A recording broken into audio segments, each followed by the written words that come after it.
Hello, good morning students. Class 10th हमने इसमें book में 2 लेसन पहले कंप्लीट कर लिए हैं प्रोज में। एक द एन्चेंटेड पूल और दूसरा है अ लेटर टू गॉड। और उधर सप्लीमेंट्री रीडर में हमने एक लेसन कंप्लीट किया था अभी, the inventor who kept his promise. ठीक है, अभी हमारे केवल 3 लेसन कंप्लीट हुए हैं। उसके बाद हम पोएम में जो हमारी पोएट्री वाला पार्ट है उसमें लेसन नंबर 1, पोएम नंबर 1 है द फाउंटेन। ठीक है, राइटर है जेम्स रसेल लॉवेल। ठीक है, तो इसमें जो हमारा फर्स्ट पैराग्राफ है, और उससे पहले देखते हैं कि जो पोएम है द फाउंटेन यानी एक नेचर के विषय में है। There is such a lot of beauty and loveliness around us in nature, यानी प्रकृति में हमारे चारों तरफ जो सुंदरता है, मतलब इस ऐसी सुंदरता, डू वी सी इट, क्या हम इसे देखते हैं? डू वी एडमायर इट, क्या हम इसकी प्रशंसा करते हैं? ठीक है, तो फर्स्ट जो हमारा पैराग्राफ है उसे देखते हैं पहले। Into the sunshine full of the light, into the sunshine full of the light. तो जो कवि है, कवि फुहारे को देखकर कहता है, द फाउंटेन मीन्स क्या होता है? फुहारा। तो कवि फुहारे को देख करके कहता है कि फुहारा सूर्य के प्रकाश में बड़ी तेजी के साथ लीपिंग एंड फ्लैशिंग, उछलते हुए तथा चमकते हुए। Leaping and flashing, leaping means उछलना और फ्लैशिंग मीन्स चमकना। उछलते हुए और चमकते हुए फ्रॉम मॉर्न टिल नाइट, सुबह से रात तक अपना कार्य करता रहता है। यानी कवि जो है वो फुहारे को देखकर कहता है कि फुहारा सूर्य के प्रकाश में बड़े वेग के साथ या बड़ी तेजी के साथ leaping and flashing from morn till night, सुबह से लेकर रात तक उछलते और चमकते हुए अपना कार्य करता रहता है। नेक्स्ट पैराग्राफ है into the moonlight.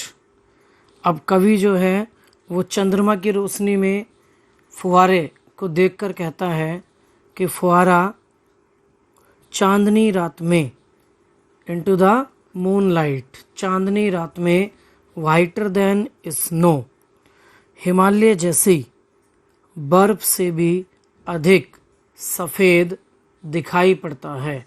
Snow means जो पहाड़ों की बर्फ़ होती है। ठीक है, तो हिमालय जैसी बर्फ से भी अधिक सफ़ेद दिखाई पड़ता है।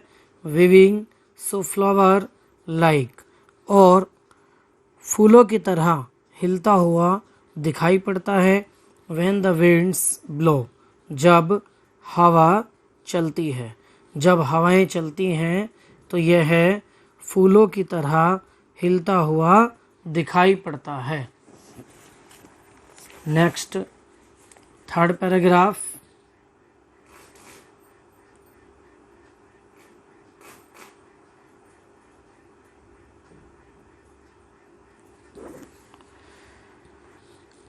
इनटू द स्टारलाइट, कवि कहता है कि तारों की रोशनी में रसिंग इन स्प्रे, तेजी से चलता हुआ फुहारे फेंक रहा है या छोड़ रहा है। फुहारे मतलब जल धाराएं।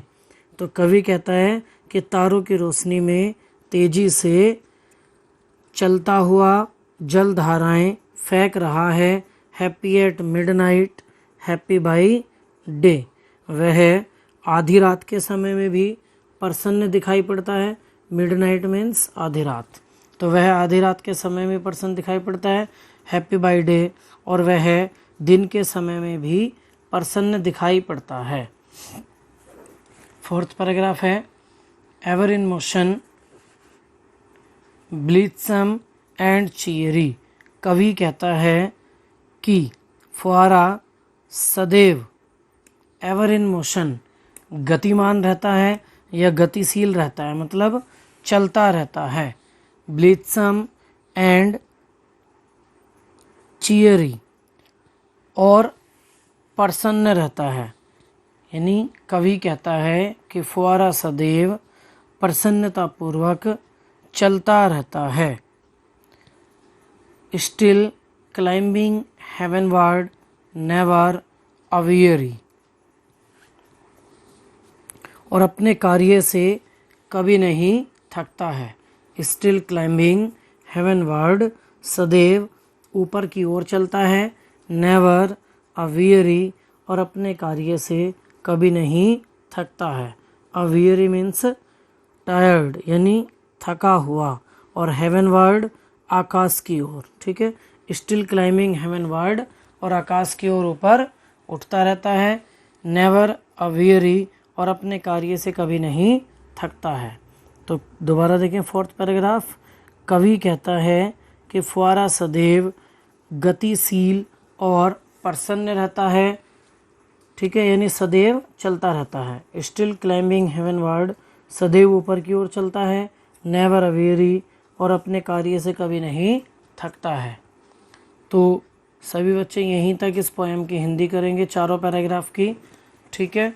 उसके बाद हिंदी जो है रेफरेंस के साथ करेंगे आप। पहले रेफरेंस लिखेंगे कि these lines have been taken from, ठीक है, या this stanza has been taken from the poem the fountain, ठीक है, and written by James Russell Lowell. इस तरह से चारों पैराग्राफ के आप हिंदी कर लेंगे अलग अलग। उसके बाद जो नेक्स्ट हमारे पैराग्राफ हैं उनको नेक्स्ट क्लास में कंप्लीट कर दिया जाएगा। Thank you.